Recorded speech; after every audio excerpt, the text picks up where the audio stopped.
Bonjour à tous, on a tous été éduqués pour aider l'entourage, pour aider les autres. Mais on ne sait pas exactement jusqu'à où ça va aider, dans le sens qui aider. Aider que des bonnes personnes qui se comportent bien, ou même des personnes qui peuvent se comporter mieux. Aujourd'hui, voyons cela à travers le comportement d'un chef de la génération, d'un rabbi de génération, Moshe Rabbeinu, et son successeur, Yehoshua. Dans la paracha de Shlach, on nous raconte comment Moshe Rabbeinu a envoyé 12 explorateurs. C'était les 12 chefs des tribus du peuple juif pour explorer la terre d'Israël. Mais avant de les envoyer, il y a un de ces explorateurs qui était l'élève fidèle de Moshe Rabbeinu, qui s'appelait Hoshea. Et la Torah nous dit, Vayikra Moshe le Hoshea bin Nun Yehoshua, que cet élève qui s'appelait Hoshea, fils de Nun, Dieu lui a changé son nom de Hoshea à Yehoshua, c'est-à-dire qu'il lui a rajouté la lettre Yud. Pourquoi il lui a rajouté cette lettre Yud? Nos sages disent dans le Talmud, Moshe Rabbeinu a prié pour son élève Yehoshua, et il lui a dit, Yud, le Yud fait référence à Yudke, au nom de Dieu, Yoshiacha me'atzata meraglim, que Dieu te sauve du complot des explorateurs. En effet, les explorateurs, lorsqu'ils sont revenus de la terre d'Israël, ils ont dit qu'on ne pourra pas aller en terre d'Israël. Et il n'y avait que 2 personnes parmi les 12. Yehoshua, qui a reçu la bénédiction de Moshe Rabbeinu, et un autre, Kalev ben Yefune, que n'ont pas dit de mal de la terre d'Israël. La question que le rabbi demande, et va dans 2 sens. Il faut comprendre. Au moment où Moshe Rabbeinu a envoyé ses explorateurs, comme nos sages disent, Ksherim hayu beotasha, ils étaient cachers, ils étaient bons à ce moment-là. Et on est obligé de dire ça, parce que si ils n'étaient pas bons, alors pourquoi Moshe Rabbeinu les aurait envoyés? Moshe Rabbeinu ne les aurait pas envoyés.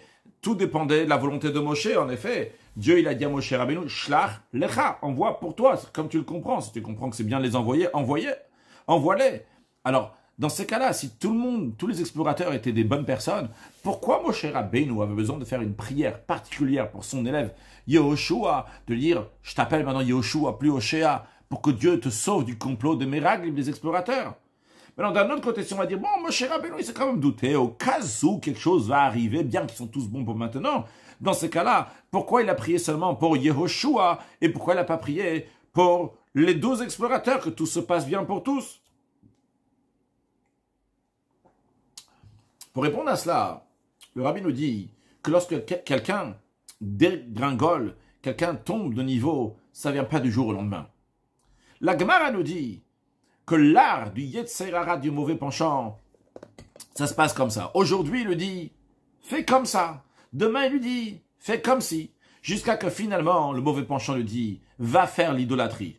Donc, il n'est pas venu en un seul jour, le Yetzer Hara. Il est venu comme ça, doucement, doucement. Ce que la Gemara veut nous dire ici, c'est, a priori, non. La question se pose, comment est-ce possible qu'un juif va faire une transgression de Dieu? Un juif, c'est le fils d'Avraham, Yitzhak et Yaakov, des 3 patriarches. Et le juif, il a une neshama, une âme divine, neshama shenatat abiteorai. Cette neshama que Dieu a mis dans nous, qui est pur, à taverata, comme on dit tous les matins, à Dieu, c'est toi qui l'as créé, à ta yetzata, c'est toi qui l'as formé, à ta nefatabi, tu l'as insufflé dans moi, va ta meshamra bekir, tu la gardes à l'intérieur de moi. Alors la question qui se pose un juif, qui est fils d'Avraham, Yitzhak et Yaakov, qui a une neshama, comment est-ce possible qu'il va transgresser la volonté de Dieu? Et la Gemara nous répond, il dit, c'est pas arrivé du jour au lendemain. Ça, c'est l'art du mauvais penchant. Doucement, doucement, jusqu'à que la personne va arriver à un niveau très très bas. Si on voit dans les mitzvot en général, il y a la hidur mitzvah, embellir la mitzvah. Après, il y a une situation que la personne, elle fait une mitzvah et quand même, il n'est pas quitte donc par rapport à son niveau de la mitzvah. Alors, le Yetzer Hara, le mauvais penchant, il vient et lui dit, pourquoi tu dois faire la mitzvah avec hidur, avec embellissement? Fais la mitzvah juste comme ça de manière ordinaire. Après, il lui dit, fais-la. Comment on est quitte de justesse, c'est bon, t'as fait la mitzvah. Et comme ça, finalement, il trouve une porte, un moyen pour dire à la personne de transgresser, faire quelque chose qui est interdit. Et s'il en est comme ça pour n'importe quelle mitzvah que le Yetzer Hara peut faire passer la personne comme ça d'étape en étape, eh bien, il peut l'alléger comme ça, il va faire une avéra, Eh bien, plus forte raison dans une mitzvah fondamentale, celle de Ahavat Israël, de l'amour du prochain, qui est la base de tous les mitzvot. Et comme il est écrit dans le Talmud Yerushalmi, que sur la mitzvah de Ve'ahavta l'ereacha kamocha, tu aimeras ton prochain comme toi-même, Rabbi Akiva dit, c'est une règle générale et importante dans la Torah. Donc, si on allège quoi que ce soit dans cette mitzvah, ça peut amener chas v'shalom à arriver à carrément faire des choses qui sont totalement interdites. Alors, voyons, en ce qui concerne la mitzvah de Ahavat Israël.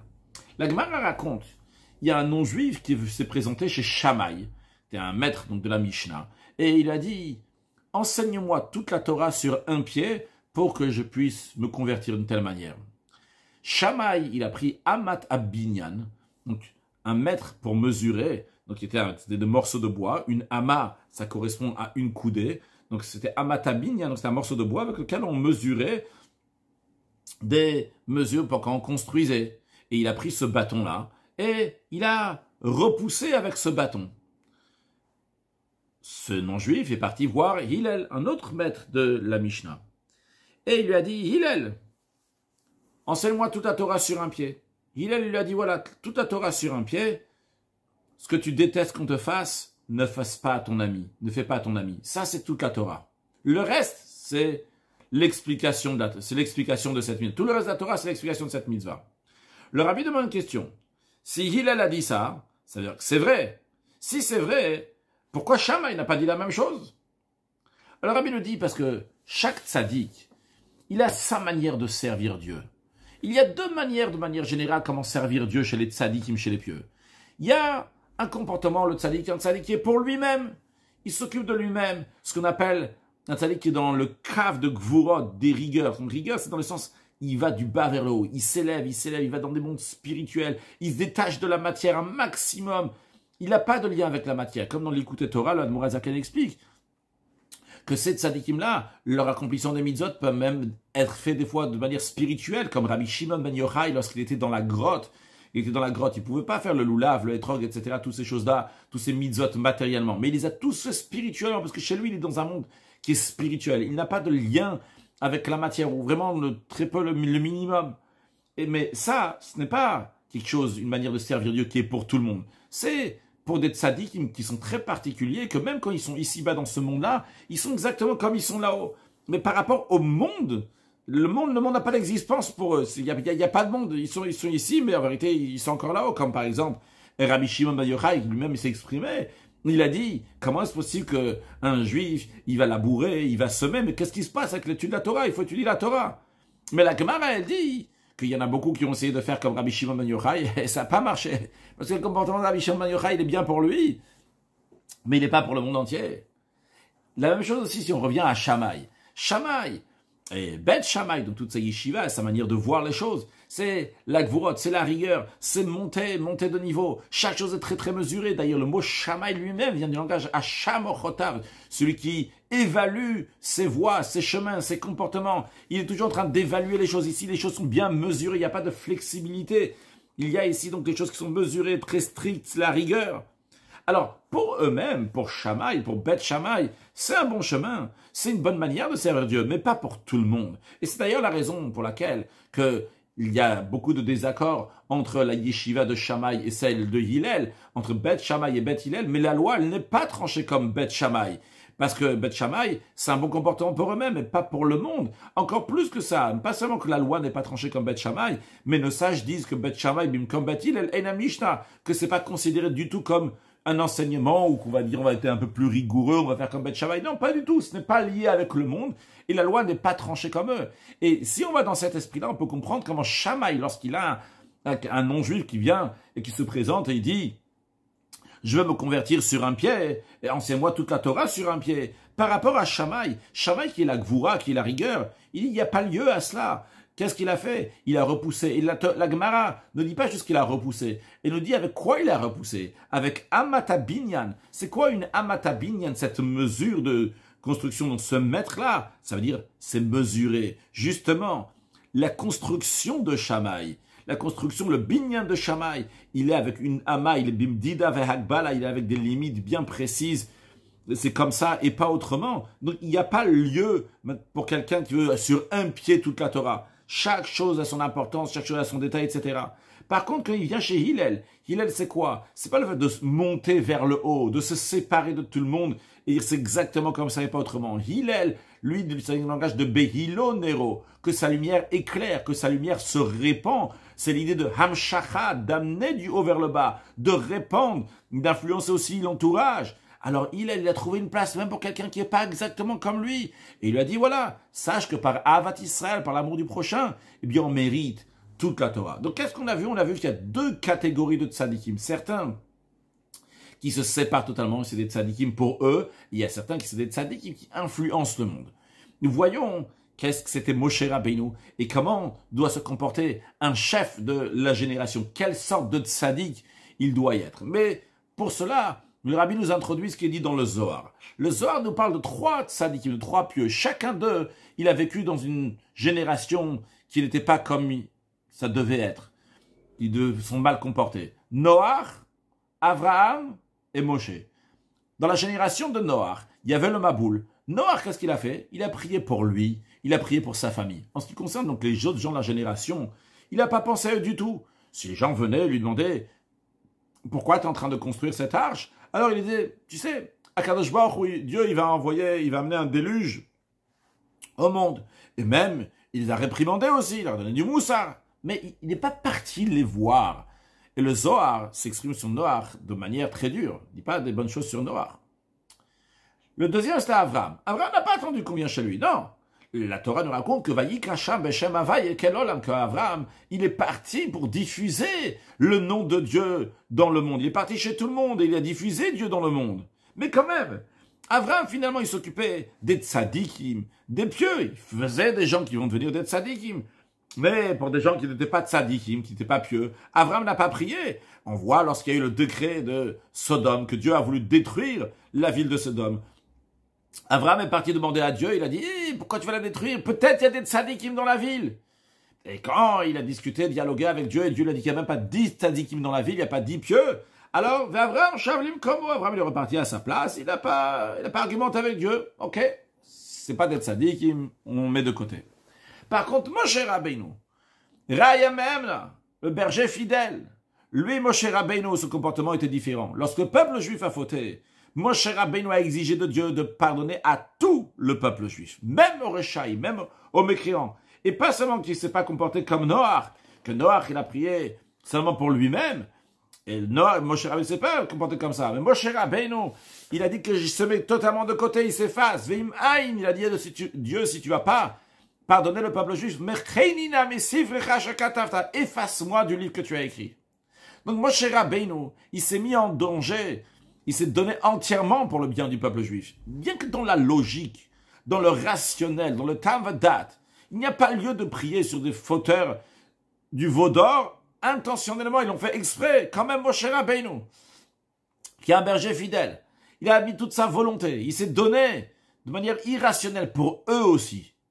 Et ce comportement-là, le Zohar, il appelle Shlimuk de Kayaot, une shlemut, une perfection comme il se le doit. Le Zohar qui nishmat adoret, le neshama d'ator, qui va à la profondeur des choses, il dit Moshe Rabbeinu, il s'est comporté comme il faut. Et ça, c'est la voie que nous devons adopter après le don de la Torah. Et ça, c'est une preuve d'un raya me'emna, d'un berger fidèle. En effet, un chef de génération, et particulièrement après le don de la Torah, il se donne pour le peuple juif, sans exception, sans regarder c'est qui ce juif-là, que ça soit logique, que ça soit pas logique. Il s'enferme pas dans une teva, dans une arche, comme Noach l'a fait avec sa femme, ses enfants, avec la femme de ses enfants, les femmes des enfants, et il est resté là-bas, et le reste du peuple juif, il va dire, c'est pas la peine de s'occuper. Après le don de la Torah, quand il y a des juifs, on dit, bon, je m'occupe de ma femme, de mes enfants, ma famille, mais les autres, j'en occupe pas. Parce qu'ils sont comme ci ou comme ça. Non. Noach, il s'est comporté d'une telle manière, et le Zohar dit que c'est pour ça que les eaux du déluge sont appelées Mei Noach, les eaux de Noach, parce que il a pris part dans ce déluge d'une certaine manière. Mais ce n'est pas la manière d'un berger fidèle du peuple juif. Il se met en risque et il donne concrètement sa vie pour la génération. même une génération, qui est une génération qui n'est pas des grands tzadikim, la génération du désert, à propos duquel Rabbi Akiva, bien que Rabbi Akiva, c'était un Oav Israël, il dit toujours du bien du peuple juif. Et c'est Rabbi Akiva qui dit que aimer son prochain comme soi-même, c'est une grande règle dans la Torah. Et pourtant, Rabbi Akiva dit que la génération du désert, la génération de Moshe Rabbeinu, ils n'ont pas part dans le monde futur. Et pourtant, même pour eux, Moshe Rabbeinu, le berger fidèle, il donne sa vie pour eux. Et il reste dans le désert pour eux. Il est resté là-bas dans le désert, enterré dans le désert, pour cette génération-là. Et comme il est dit dans le Midrash, sur le verset Tzidkat Havaye Asa Mishpat Avim Israël, que Moshe Rabbeinu, il a fait la vertu de Dieu et sa justice avec le peuple juif, que Moshe Rabbeinu, il est resté dans le désert, pour lorsque Mashiach va venir, lui, il va prendre la génération du désert et aller avec eux en Eretz Israël. Donc, qu'est-ce qu'on voit ici? On voit que cette mitzvah de Ahavat Israël, d'aimer son prochain comme soi-même, elle est fondamentale. Et il ne faut pas lâcher quoi que ce soit de ça. Et aimer tout juif, même le juif qui a fauté intentionnellement dans le Vaudor. Et qui est-ce qui donne cet exemple-là? Et qui est-ce qui se comporte comme ça? C'est le Moshe Rabbeinu, le berger fidèle, et de même chaque chef de génération qui se donne totalement pour sa génération. Ce n'est pas un tzaddik qui se cache, qui se met pour lui-même et qui monte vers le haut et il oublie le monde. Un chef de génération, c'est quelqu'un qui se donne pour la génération. Il va vers la génération et il s'occupe de tous les juifs sans aucune exception. Basé sur ça, le Rabbi nous dit, on va comprendre pourquoi Moshe Rabbeinu il a prié pour Yehoshua, que Dieu te protège, te sauve du complot des explorateurs. Bien que Moshe Rabbeinu n'a pas prié pour les autres explorateurs. Voyons, ces explorateurs, en effet, c'était des bonnes personnes. Dans la Chassidoute, c'est expliqué.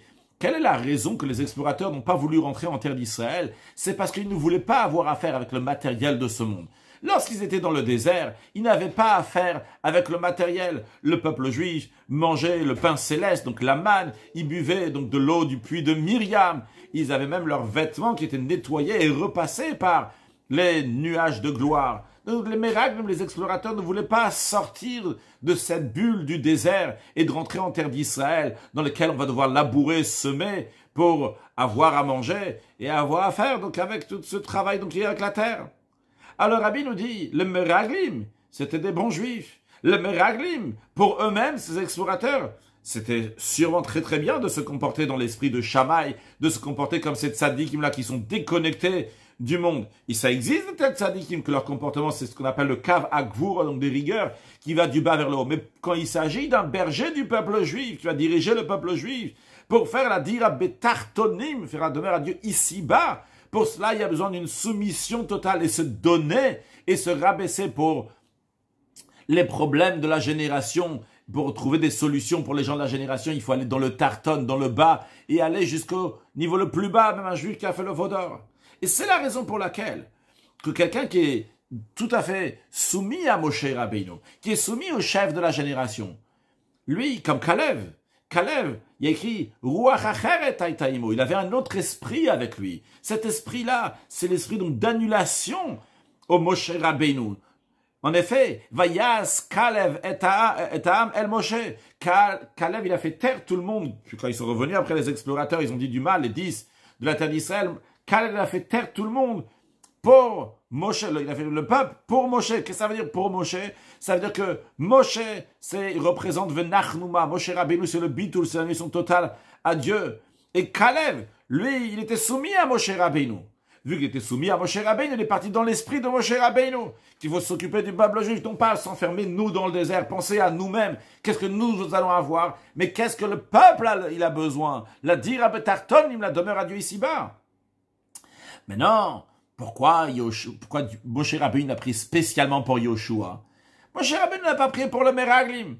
Le Meraglim, si eux, personnellement, ils veulent être des grands tzadikim qui se séparent du monde, pour eux, sûrement, ça doit être leur travail, les kavakvurot, aller vers le haut. Mais Moshe savait que Yoshua, il allait être le successeur pour la génération à venir.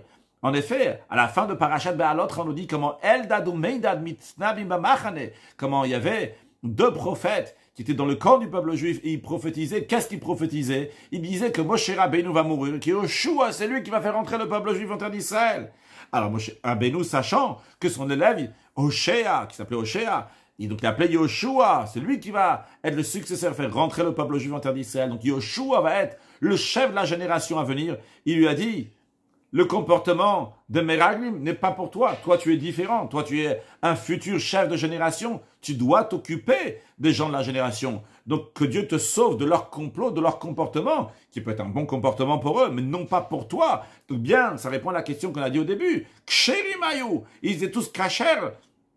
Tous les miracles, tous les explorateurs, ils étaient bien. C'était bien le comportement pour eux-mêmes, mais non pas pour la génération, pour être le chef de la génération, se donner pour tout le monde. Et ça, il lui a dit à Yoshua, toi, tu dois pas du tout être comme les Meraglim, même pas comme le comportement qu'ils ont pour eux-mêmes, mais tu dois te donner pour la génération, parce qu'un chef de génération doit se donner totalement pour la génération. C'est pour ça qu'il lui a dit que Dieu te sauve de ça, de ce complot, qui n'est pas donc quelque chose, une manière de servir Dieu, qui est pour toi. Pour le Meraglim, ça aurait pu être comme ça, mais vu que les Meraglim sont pas donnés pour le peuple, ce qui a fait donc qu'ils ont dégradé jusqu'à arriver à un niveau donc qu'il ne fallait pas, mais Yoshua est resté fidèle à Moshe Rabbeinu. Dans la sira qu'on a sur le texte, c'est jusqu'à là, dans la sira donc Bilti Muga qui n'a pas été corrigé, dans la suite, le rabbi il parle donc aussi donc de chaque génération, le Hitpashtuta de Moshe, l'extension de Moshe Rabbeinu, qui se donne pour tout le peuple juif, même pour des choses très très simples, et que chacun de nous ne doit pas faire de lui, Moshe Rabbeinu, le rabbi de la génération, ne fait pas de calcul pour le peuple juif, et c'est ce qu'on exige aussi de chacun de nous, de pas faire de calcul, dire ah que ça peut être fait par quelqu'un d'autre, et moi je suis quitte, et c'est pas pour moi, et faire des calculs, etc. Il ne faut pas faire de calcul, il faut se donner donc pour chaque juif dans la génération. Et ce qui répond aussi donc à ce qu'on a introduit, on a dit est-ce qu'on doit se donner pour tout le monde ou uniquement à des bonnes personnes? Et évidemment, la réponse elle est comme si Moshe Rabbeinu il s'est donné même pour des gens qui ont fait le vaudor intentionnellement. Nous aussi, on doit aider tout le monde sans exception et en rajoutant des actes de bonté, de bienfaisance, en rajoutant de la Avat Israël, de l'amour du prochain. C'est aussi bien une préparation pour la venue de Mashiach, aussi une manière de vivre la venue de Mashiach dans laquelle on sera tous, sans exception, tous unis ensemble dans la paix, la joie et le bonheur très prochainement avec la venue de Mashiach. Now, une excellente journée.